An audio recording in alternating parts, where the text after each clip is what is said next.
Françoise Sagan. Les merveilleux nuages. L'étranger, Charles Baudelaire. Qui aimes-tu le mieux, homme énigmatique, dis? Ton père, ta mère, ta sœur ou ton frère? Je n'ai ni père, ni mère, ni sœur, ni frère. Tes amis? Vous vous servez là d'une parole dont le sens m'est resté jusqu'à ce jour inconnu. Ta patrie? J'ignore sous quelle latitude elle est située. La beauté? Je l'aimerais volontiers, déesse et immortelle. L'or? Je le hais, comme vous haïssez Dieu. Et qu'aimes-tu donc, extraordinaire étranger? J'aime les nuages qui passent là-bas, là-bas, les merveilleux nuages. Floride, chapitre 1er. Sous le ciel bleu cru de Kélargo, le palétuvier se détachait en noir, à contre-jour, et sa forme desséchée, stéréotypée, n'évoquait en rien un arbre, mais plutôt un insecte infernal. José soupira, referma les yeux. Les vrais arbres étaient loin à présent, et surtout le peuplier de jadis, ce peuplier isolé, au bas d'un champ près de la maison. Elle s'étendait dessous, les pieds contre le tronc. Elle regardait les centaines de petites feuilles agitées par le vent, pliant ensemble et très haut, la tête de l'arbre, toujours sur le point de s'envoler, semblait-il, dans sa minceur. Elle avait quel âge? 14? 15 ans? Ou bien elle s'appuyait contre lui, la tête entre les mains, la bouche contre l'écorce rugueuse. Elle se chuchotait des promesses, elle respirait sa propre haleine dans ce trouble de l'adolescence, dans cet effroi du futur et dans cette assurance. Elle n'imaginait pas alors qu'elle pût quitter ce peuplier, ni qu'en revenant là, 10 ans plus tard, elle le trouverait coupé à ras, la cicatrice beige de la hache sur le tronc définitivement asséché. « À quoi penses-tu ?»« À un arbre. »« Quel arbre ? Tu le connais pas, dit-elle, et elle se mit à rire, naturellement. Sans rouvrir les yeux, elle sentit en elle cette contraction qu'amenait toujours un certain ton dans la voix d'Alan. C'était un peuplier, j'avais 8 ans. En même temps, elle se demanda pourquoi elle se rajeunissait dans son souvenir, peut-être parce qu'en s'éloignant ainsi dans le temps, elle avait l'impression qu'Alan diminuerait de quelques degrés sa jalousie. Non, à 8 ans, il ne pouvait lui demander « Qui aimais-tu » Il y eut un silence, mais il était réveillé. Et elle le sentait réfléchir auprès d'elle, et sa torpeur de tout à l'heure avait fait place à une attention crispée. Elle sentait la toile de la chaise longue contre son dos, et la goutte de sueur sur sa nuque n'en finissait pas de couler. « Pourquoi m'as-tu épousée » demanda-t-il. « Parce que je t'aimais.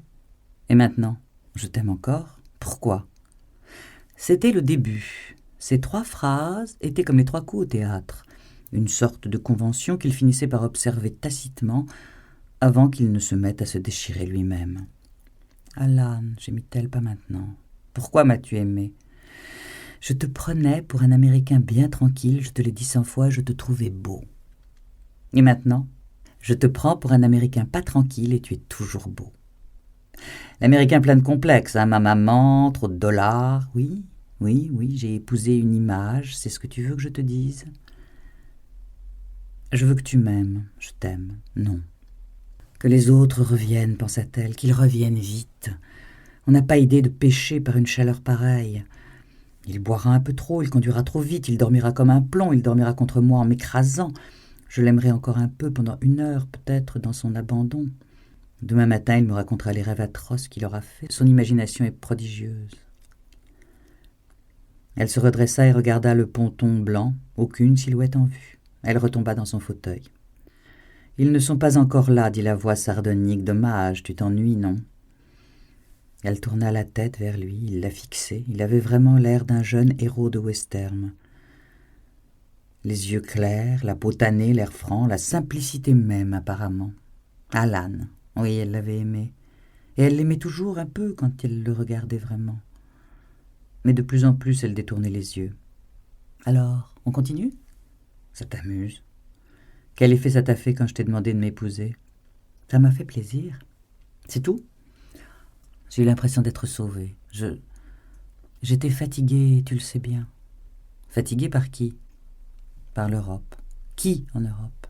Je te l'ai raconté. Répète. Je m'en irai, pensa José brusquement. Il faut que je le sache. Je m'en irai, il fera ce qu'il voudra. Il se tuera s'il veut. Il l'a assez dit, son psychiatre à la noix l'a assez dit, et sa mère. Eh bien qu'il se tue, qu'il devienne fou comme son maudit père, qu'ils mènent tous à bout leurs stupides histoires d'alcooliques. Vive la France et Benjamin Constant. Mais en même temps, à imaginer Alan mort, lui qui s'y attendait tellement, une sorte de nausée lui venait. Le premier prétexte sera le bon et je ne veux pas être ce prétexte.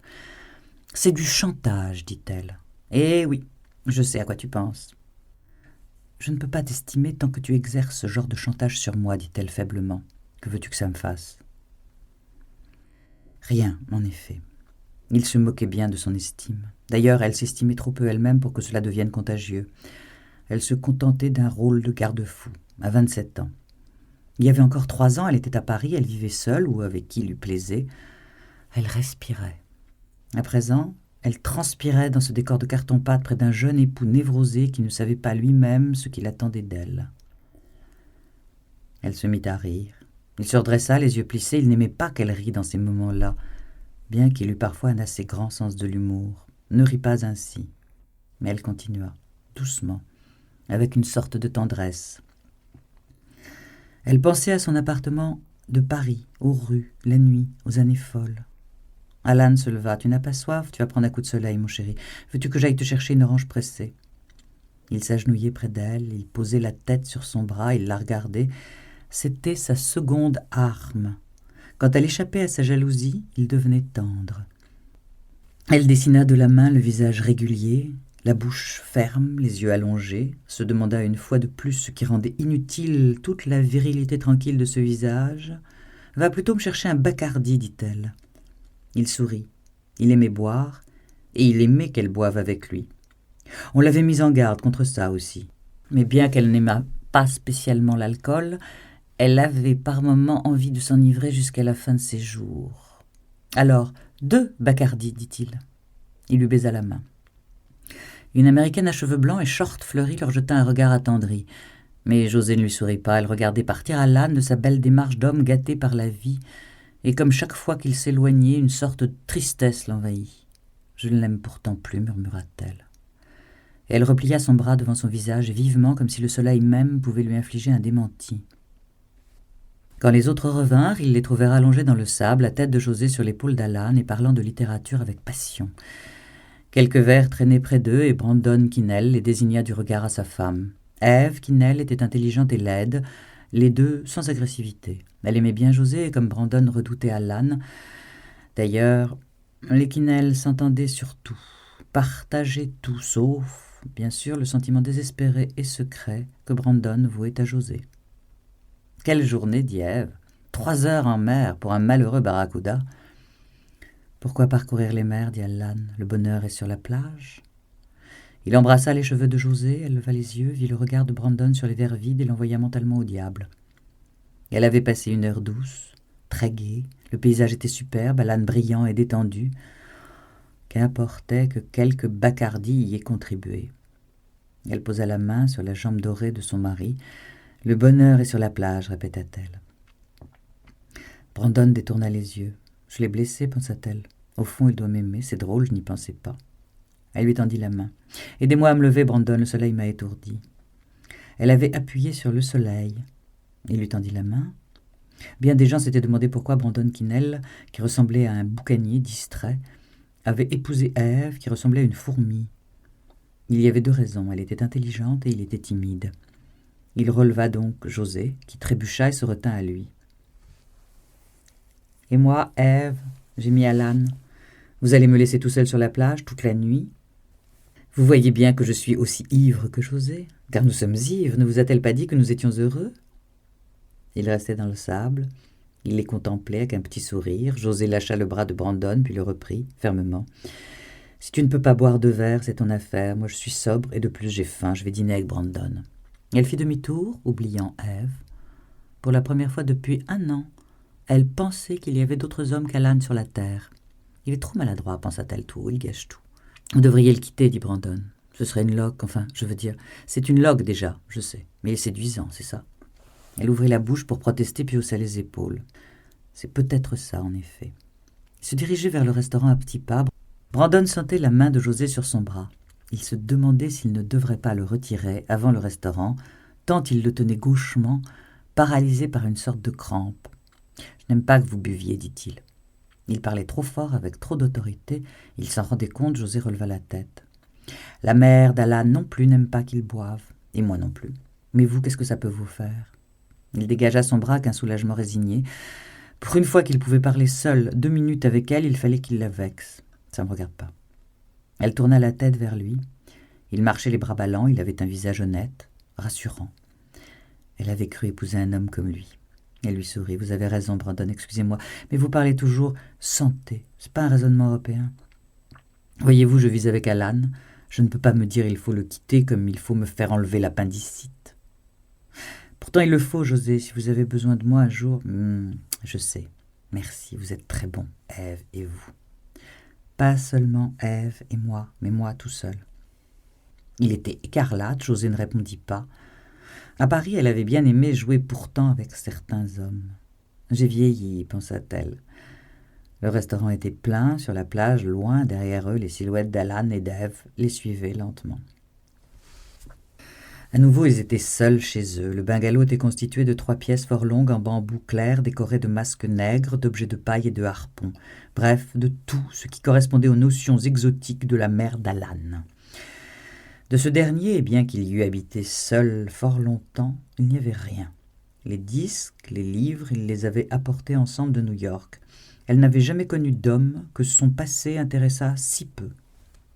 Il ne se voyait que par rapport à elle et dans un rapport si systématique de persécuteur qu'elle avait parfois envie d'en rire.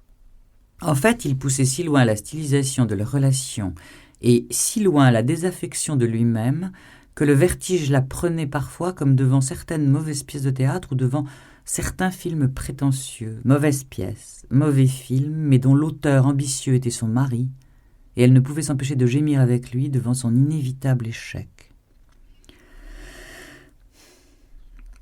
Il marchait, de long en large, devant elle, toutes les fenêtres ouvertes, et l'air chaud de la Floride leur effleurait parfois le visage, odeur douceâtre et lointaine, mélange de mer, d'essence et de chaleur têtue. Elle le regardait marcher en se disant qu'elle n'avait jamais participé si peu à un décor, et même à une vie, et jamais non plus été si sensible comme écorchée à quelqu'un. « Brandon est amoureux de toi, dit-il enfin. » Elle sourit. Il voyait toujours tout en même temps qu'elle. 2 jours plus tôt, elle eût ri de sa phrase et l'eût taxé d'obsession, 2 jours plus tard d'aveuglement. En même temps, elle savait qu'elle ne pouvait pas plaisanter avec lui de cet état de choses, comme avec n'importe quel homme. « Quels sont les atouts de Brandon ?» demanda-t-il rêveusement. Il s'arrêta de marcher, s'appuya à la fenêtre. « Nul, dit-elle. »« Voyons, reprit-il. Il est bel homme, solide, rassurant. Il est le seul homme possible à Kélargo en ce moment. Sa femme est intelligente et sait se tenir. Et je l'imagine très bien me mettre en knock-out si je t'insultais. Tu sais, le parfait gentleman. Il y a des choses, mon cher, qu'un homme ne doit pas souffrir, et les dit José, au-dessus de tout soupçon, etc. » Il se mit à rire. « Tu ne dis rien, la scène te paraît inimaginable ?»« Non, rien ne me paraît inimaginable. Même de coucher avec lui ? Non, mais ça ne me paraît pas désirable non plus. Ça viendra, va. » Il se décolla de la fenêtre et elle remarqua une fois de plus son goût du théâtre. Il s'adossait pour certaines répliques, repartait à la fin de la scène, semblait toujours sanctionner ses phrases par des mouvements. Pour sa part, elle était allongée sur un divan de toile, les mains jointes au-dessus de sa tête, les yeux mi-clos, elle avait sommeil et se demandait en même temps combien de temps elle pourrait supporter cela. Non, sans un secret amusement, pour la première fois aujourd'hui, elle s'était formulé sa décision, je dois sortir de là. Quel que soit l'ennui que te procure Brandon, tu n'aurais pas dû le dissimuler à ce point-là, reprit Alan. Tu l'as embarqué sur la plage de belle manière, laissant cette pauvre Ève seule avec moi. Elle vous a suivi d'un regard plus que mélancolique. J'y ai pas pensé, tu crois ? Elle allait dire, tu crois que je l'ai blessée, mais s'arrêta. De toute façon, il dirait oui. Il ne visait qu'à développer chez elle un sentiment de culpabilité. Brusquement, une sorte de colère la submergea. Je ne l'ai pas blessée. Ève a confiance en moi. Brandon aussi. Ils ne s'imaginent pas, eux, que je vis sur le dos, les bras en croix, à attendre un mal. Ils sont normaux. Tu veux dire que je ne le suis pas ? Tu le sais assez. Tu en es assez fière, non? Tu dorlotes tes petites névroses à longueur de jour. Tu serais désespérée de mettre les pieds sur terre et de te conduire comme un homme. Mon Dieu, pensait-elle en même temps, je lui parle comme le Reader Digest. Mon Dieu, moi qui ai horreur du bon sens, je lui tiens les discours d'un père de famille. Il finira par me rendre ennuyeuse. D'ailleurs, il est ravi. Il s'approchait d'elle, en effet, en souriant. Tu te rappelles, José, ce que tu m'as dit un jour? Les gens sont comme ils sont, je n'ai jamais voulu changer personne, personne n'a le droit de dire un mot sur personne, tu te rappelles? Il était assis près d'elle et il parlait tout doucement, à ce point qu'elle ne savait plus s'il répétait ces mots comme une sorte d'évangile dont dépendait son bonheur, ou pour la confondre. Elle avait la gorge serrée. Oui, elle avait dit ça un jour d'hiver à New York, elle avait parlé 1 heure avec la mère d'Alan, et elle était sortie avec lui pleine de pitié, de tendresse et de beaux principes. Nous espérons que vous avez apprécié cet aperçu. Pour continuer à écouter ce livre audio sur Google Play Livres, utilisez le lien dans la description de la vidéo.